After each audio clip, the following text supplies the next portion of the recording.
So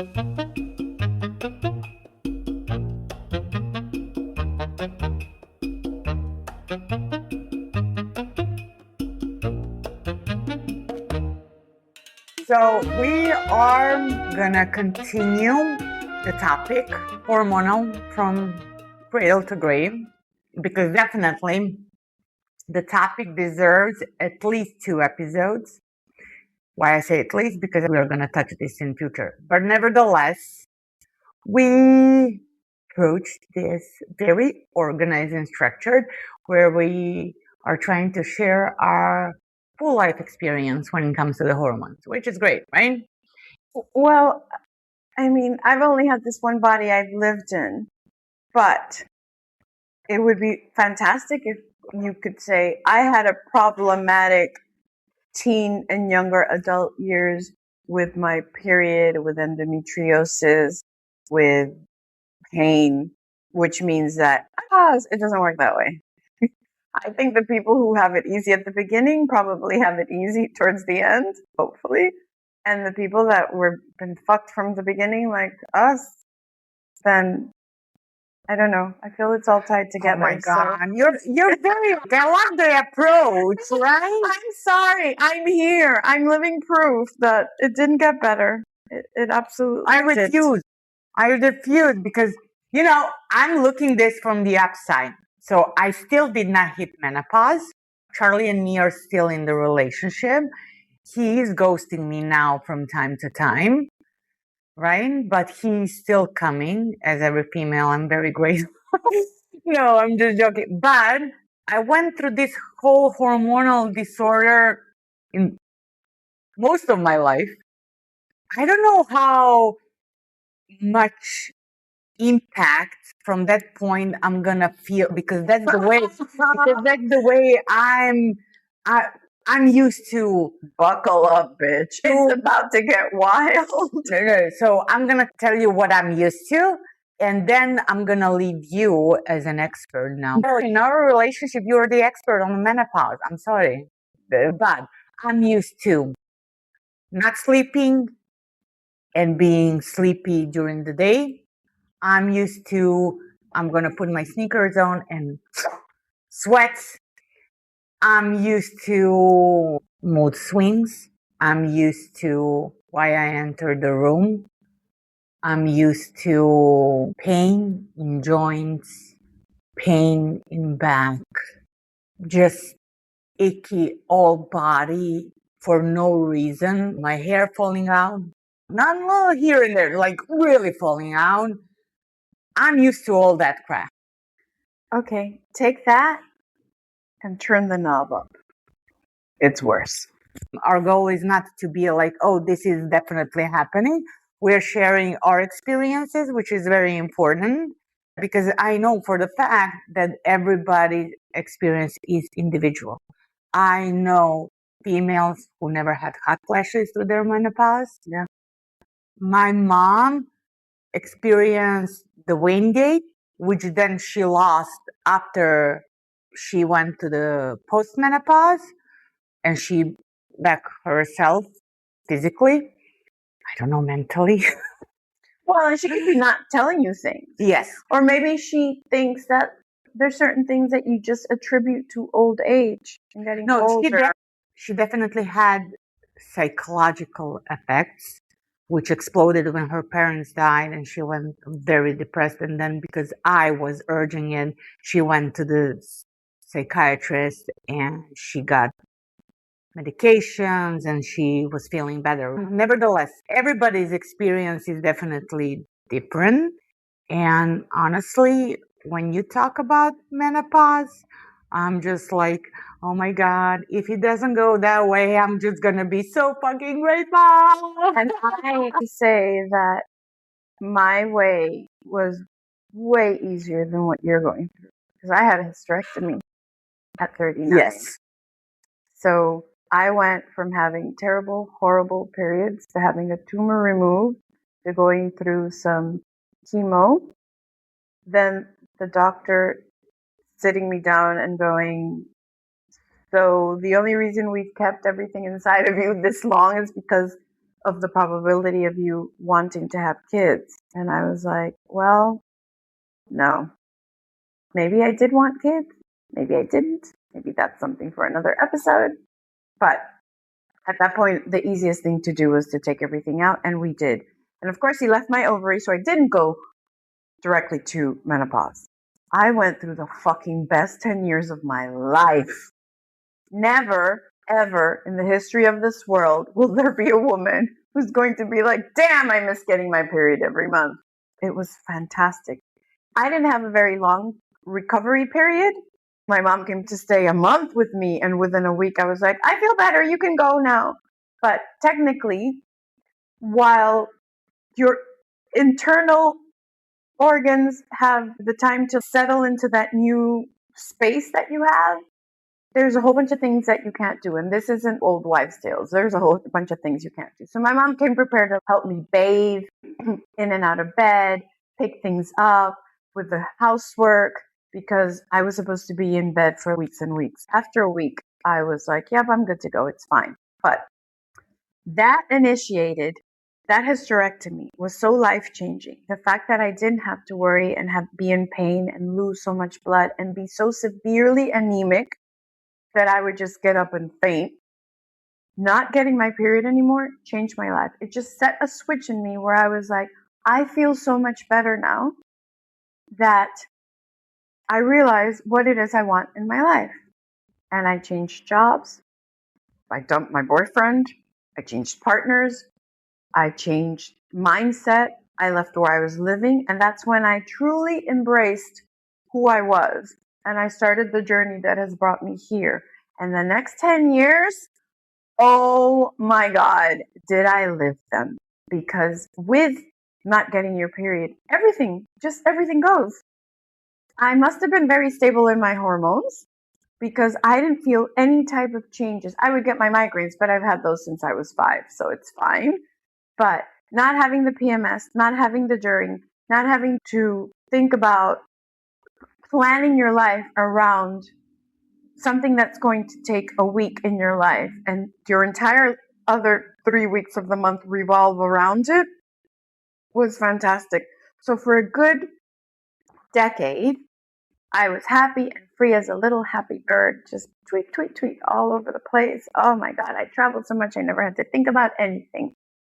And then, because you don't go through perimenopause, you don't see it coming.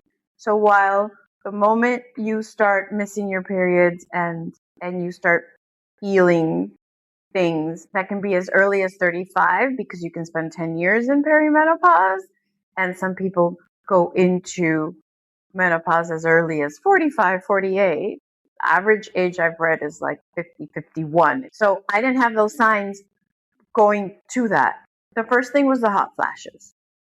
And because that's the one symptom that most people go through, if they occur at night or not, I have a friend who would just drip sweat to where it would be dripping from her face, to just mine that would start and last like 90 minutes and I would get hot. That's how I knew it was coming.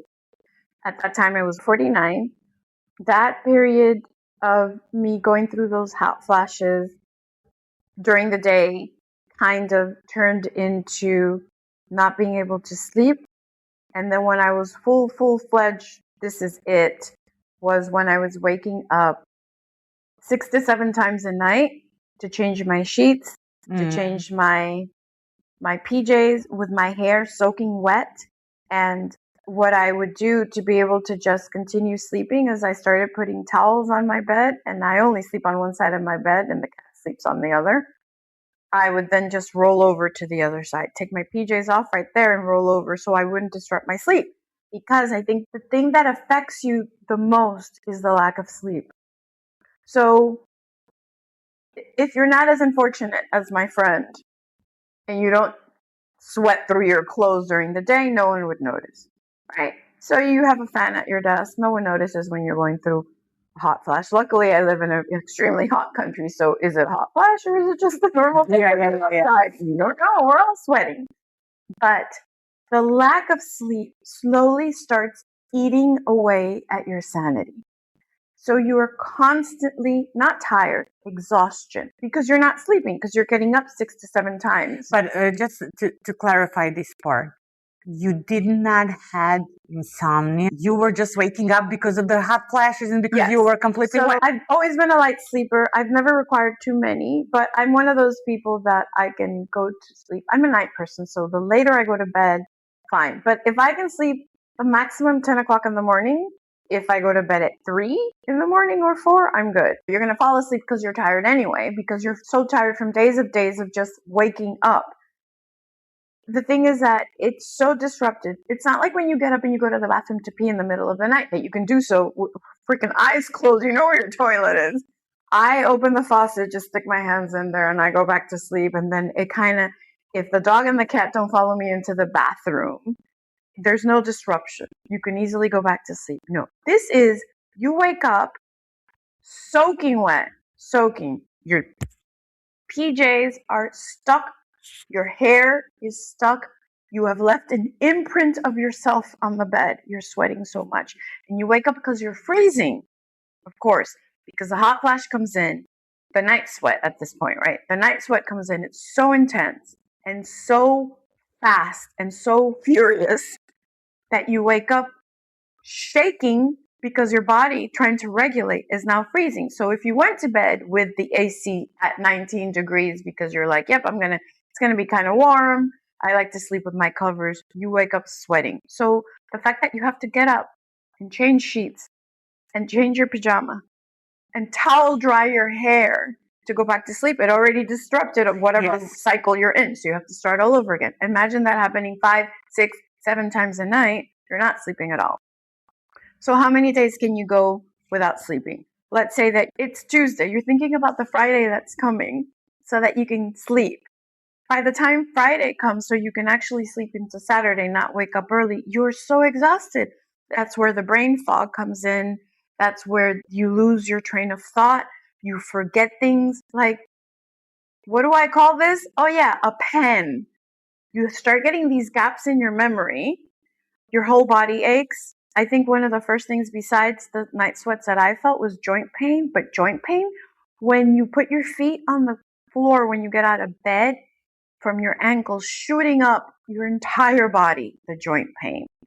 Not so much on my hands because I've always had like a little bit of carpal tunnel, all those years working at an airline, standing up at the ticket counter, that kind of is showing itself now. But the joint pain was incredible.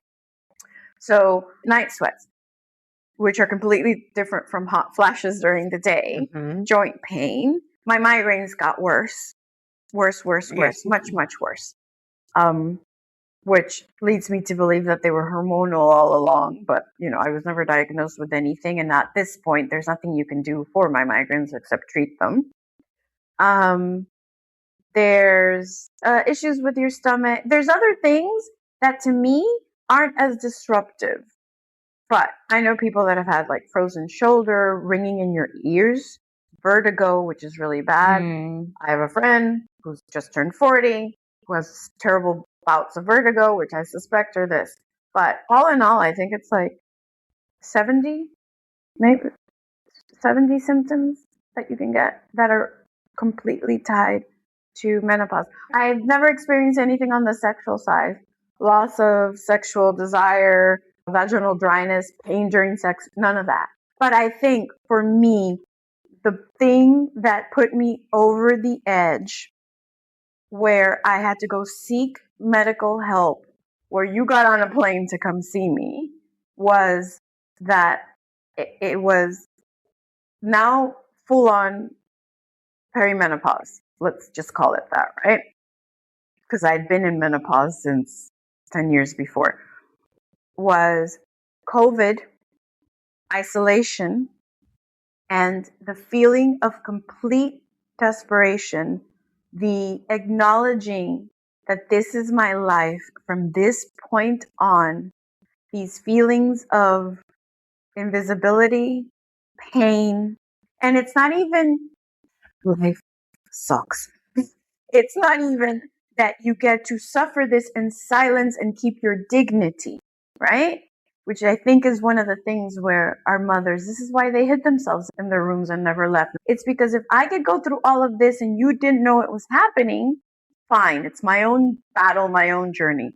But the fact that I'm freaking sweating buckets right here in front of you when everybody else is normal and my face is red and I'm forgetting words and I don't know what's happening, and that is like humiliation to the umpteenth degree.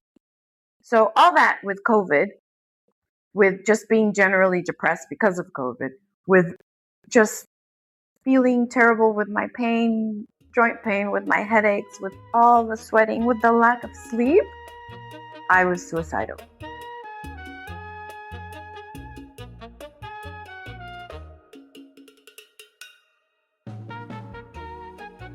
I'm now gonna say something, and maybe you will not like it. But since I was through this with you, I think the fact that your body, your external appearance. Oh yeah, I haven't gotten to that either. So, yeah, that was part of it too. I think that impacted, because this is something that you are completely, not like me. My weight constantly through my life, because the health issue that I had was going up and down and up and down. I had stretch marks since I was 16 on my breast, on my hips. So for me, weight gain and loss was normal. Dieting, trying to lose it, not trying to lose it, and then I'm losing it. That for me is normal. You were one fucking skinny bitch all your life. No, I wasn't. The thing about the weight gain during this period of your life is not you gaining weight. It's how you gain the weight. It mentally impacted you. It mentally impacts everybody. You went from extra small, to extra large. You're one fucking outgoing, social, I can do whatever, talk to anyone. You went through that. And I'm sure that many other females are also going through that, I don't want to leave my house. Yeah. And I think it's something that we need to talk, and we need to share, and we need to help people around us go through it, because this is the phase which is happening to everybody. Also, I think that at some point genetics also kicks in, right? If your mother and your father were slim by nature, you're going to go through this and you're going to start losing your weight, just like you told me this week.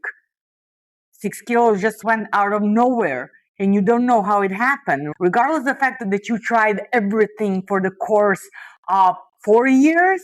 Yep. Oh my goodness, the things that she tried, people.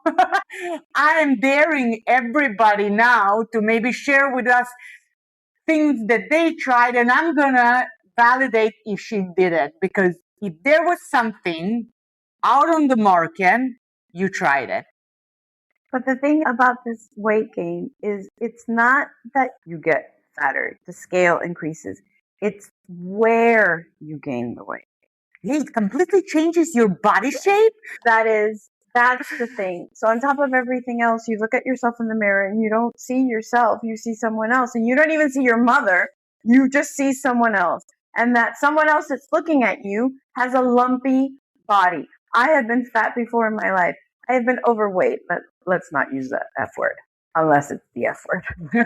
Have I ever had cellulite on my arms? No.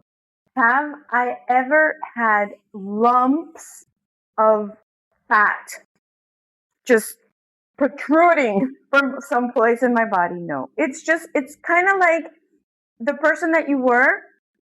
You're standing there naked and someone starts taking clay and just putting it on different parts of your body. Mm-hmm. On your face, but not even uniformly on your face, right? Your face can completely just one side look different than the other. That affected me a lot as well. But honestly, if I had to point it out to one thing, it was a lack of sleep. The lack of sleep was going to push me over to where... Yes, because then you get so exhausted, so you're irritated by everything, from sounds, lights, smells. Yeah. And your hands are shaking, and your body aches, and you can't concentrate, and you get irritated, And then you get mad at yourself because you're not paying attention. You didn't listen and no one understands, right? So you're going through this and you're at work and you're not prepared for it because no one prepared you for it, because our mothers never told us anything about it, because it was something to be ashamed of and something for you to go hide. And it was the beginning of the end. And this is when you start being invisible. And this is when you are in the stage of your life where you're a grandmother, right? And this is just something that happens to us. And you clutch your pearls. Sorry, I clutched my mic. you clutch your pearls and grab your little fan and then go sit in a room. So you've already ticked off the boxes of everything that you were supposed to be by this stage, right? Young child, young lady, young woman, newlywed, mother of grown children, grandmother, and then you die. And all through your life, your body has been going through things and hormones have been dancing a fucking happy dance on your brain. And this is the point where you collect yourself and with dignity and without being a burden to anyone or expressing it to anyone, you go and you sit in a room until it is your time to die. That would have made sense 200 years ago when people died in their 40s and 50s, right? Okay, so you hit menopause. It was happening probably before then. And then you're going to die in 10 years. By 60, you're dead. By 50, you're dead. By 55. But considering how long we live now and how you can start feeling and experiencing these things in your 30s, it is a very long time to be miserable. It's a very, very long time. But now, me, enthusiastically, we need to agree it completely changed. I'm looking at our relationship. I'm in perimenopause. I'm going to probably in a year or two hit the menopause. I'm already starting to learn a lot about what is coming, what I need to be aware about. I'm reading, I'm talking to you. Like the other day, tell me about the patches.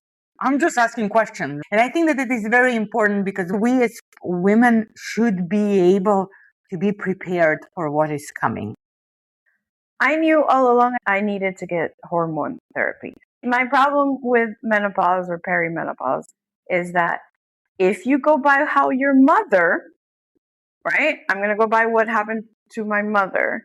Then my mother, the only thing that happened to her, she would have hot flashes.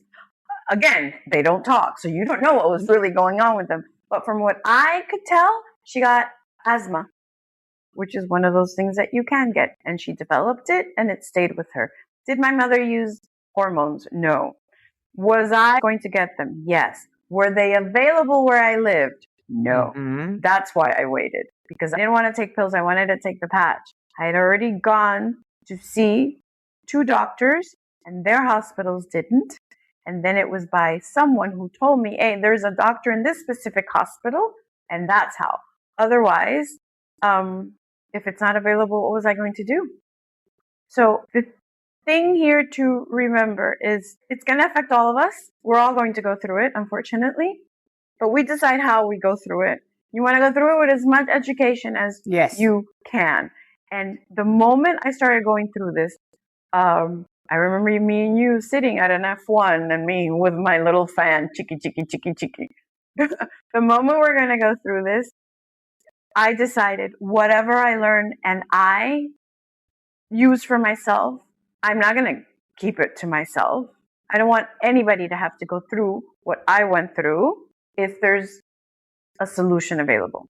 So if that means taking supplements, magnesium and calcium and whatever it is that you take, changing your diet to eating only avocados all the time, to stop going out and doing 10,000 steps and just start lifting weights or whatever it is, I'm going to share it. And everything that I learned that I test and it works for me, I will share it because I am talking to my friends now who are in their 30s so that they know. Maybe your mothers aren't comfortable talking to you about this, but I'm definitely going to. I do not blame our mothers, that generation, for not talking to us because they did not know. I do question how they decided to just become invisible. Why? And just go lock themselves in a room. Well, they didn't have J-Lo. To look up to.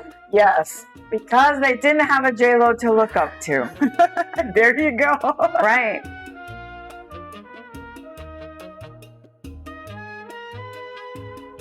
I mean, I remember when I turned 35 and I was in the DR for a visit and we were having lunch, all seated at noon in the DR in a house with no AC, fucking dying. And I was sitting there just sweating bullets, not anything to do with hormones, only to the fact that it was really, really hot. And my mother was fussing around and trying to get a fan on so that I wouldn't faint because I was at the point of fainting. There's a picture of my mother somewhere behind me where she's holding my cousin and my brother going, well, how old were you in that picture? He starts calculating and he's like, you were her age. And him looking at me and going, oh my God, 35 now, you, and 35 at this time. My mother at 35 was a grown-ass woman, a mature adult. Me at 35, like a pixie, just jumping from flower to flower, completely different. So, of course, you can't go by how our mothers went through it because this is a different generation. We have more information. We share things. We have platforms that we can talk about things. We have women doctors who are finally, as they get to be our age, learning about it because this is something that isn't really given the importance or taught as much in medical school. Otherwise, there'd be more people who listen to you. So the point is to have your friends, get your support system, right? Yes. And absolutely think about hormone replacement therapy as a viable solution, as something that you're going to use forever. You asked me the other day, how long am I going to use it? And I said, bitch, when they lay me in that coffin, they're going to put a patch on my hip because I'm taking it with me. It's forever.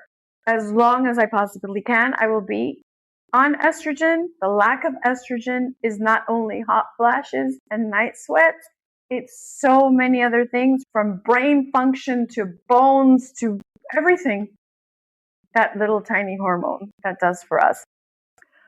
If you're going through perimenopause, go get your hormones checked. And you can do it either with an endocrinologist or you can do it with your gynecologist. Hopefully. One of the things that helped me the most was when I was looking for a gynecologist, I remember going to a fertility clinic because that was the only thing that was available where it was like a comprehensive thing. And then realizing that the doctor that was treating me was too young. So then I went the other approach and I was like, let me go clinic by clinic, find female doctors, and I need someone that's similar to me in age, so that way she would understand what I'm going through. And she did. And it was immediate. She told me, normally when you go to the doctor, they ask you all these questions to see where you are in your perimenopause, right? What stage are you? What symptoms do you have? And then there's not a test they can do. It's just with what you're feeling. But with me, because I had a hysterectomy, because it's been 10 years, and because I had a massive hot flash while I was sitting there talking to her, or sweat started dripping down the sides of my face, she's like, we can safely deduce that you are in full-blown menopause, so here you go. And those patches saved my life, saved my sanity, saved me. Once you get the hang of it and you learn how to work with the dosage, because your hormones go up and down through the month, and they still do. So once I work the dosage, I'll use half a patch, one patch.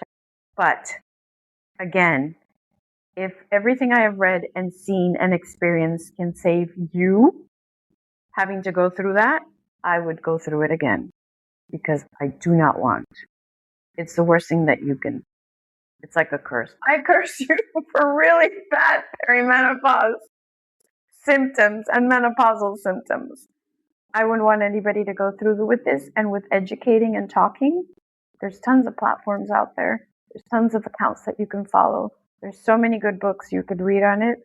Educate yourself and you come into it prepared and it will go easier. Because then you know what could come.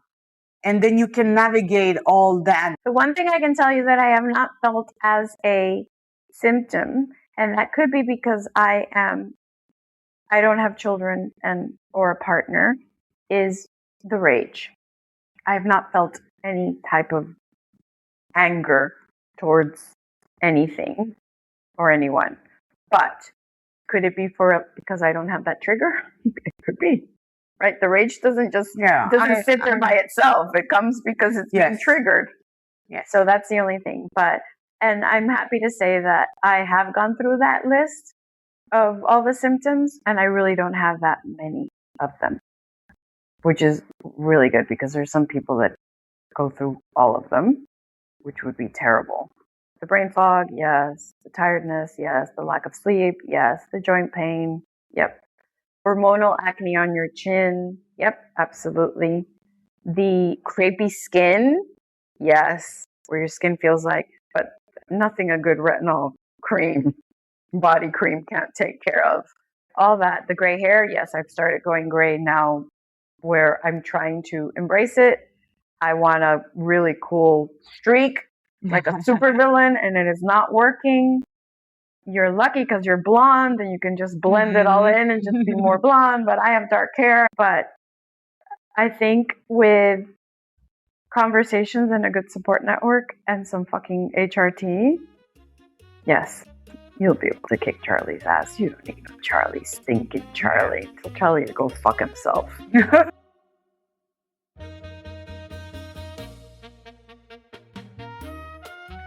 Yeah. I think that definitely there are topics that we as females can talk about it on, and we should talk about it. Right? This is something that everybody needs to talk about, and young women need to start understanding that this begins way earlier than what they think, right? We were under the impression this was something that happened to you when you're old, but again, with my story, my 35 is not the same as my mom's 35. So if you're 35 now and you're in your 30s and you're feeling that, it's probably your hormones already giving you. Doesn't necessarily mean that it's perimenopause or menopause. It could just mean that it's just your hormones. Go get them checked. Everybody should get them checked, just like the dentist. Absolutely. Yeah. Okay. So I'm sorry I took over this episode. It's all about me, Charlie, and the demise of our relationship and how I don't miss that motherfucker. We are all experts in certain topics. Oh, I don't even know how to feel about that. It's fine. I own it. I am. And I actually, every time when we touch the topic, I just feel myself like be completely mesmerized, like I'm focused and I'm absorbing, because you need to ask questions and you need to actually not only listen, but hear what other people are saying. Not because you should start freaking out, because it's inevitable. It's going to happen to you, right? You just need to be as much as prepared. Informed. Yeah. Information is key. Absolutely. Read. Yeah. There's tons of books. That's what I do. I follow a whole bunch of people that are incredible females, and knowing what's going to happen will prepare you. Going into a doctor, knowing what's happening to you will help, especially in some parts of the world where they don't really listen to women. And then having a community. I think, luckily for all you bitches, it's because I'm the eldest. Yes, that's why. Because I am the oldest person in my group of friends. So that's why it's happening to me first. But also because I'm the hysterectomy, right? I could have gone into menopause 10 years ago, immediately after. Who knows? So, no. Charlie's fine. He's leaving. He's out of the picture, out of your life forever. When it finally happens, we'll have a party. And since we are not advisory. No. This is not medical advice. Yes, no. Absolutely not. We are sharing podcasts. We are oversharing, depending how you look at it. And we would love to hear from other females who went through it, who are preparing themselves for it. Or maybe we just shocked you and you're like, wait, I'm 35. What? You mean this is happening now? Yes. Yes. And if anybody wants to tell us a story, where can they find us? Our socials are all at Required. So Yes. Instagram and TikTok and YouTube. And then we are on Spotify and Apple Podcasts. Or wherever you get your podcasts, Yes. really. Absolutely. So, yes, let's kick this. Conversation. Let's talk about hormones, people. Let's kick the hormone conversation. We can only learn more than what we know now. Which is great. Yes, and if we can help someone else go through it, not wanting to jump off a balcony or into the sea. So then I have to have a balcony. That kind of hurts. Into the ocean. Yes. Yes. Coffee time? Yes. Coffee time. And talk to you guys later. Bye.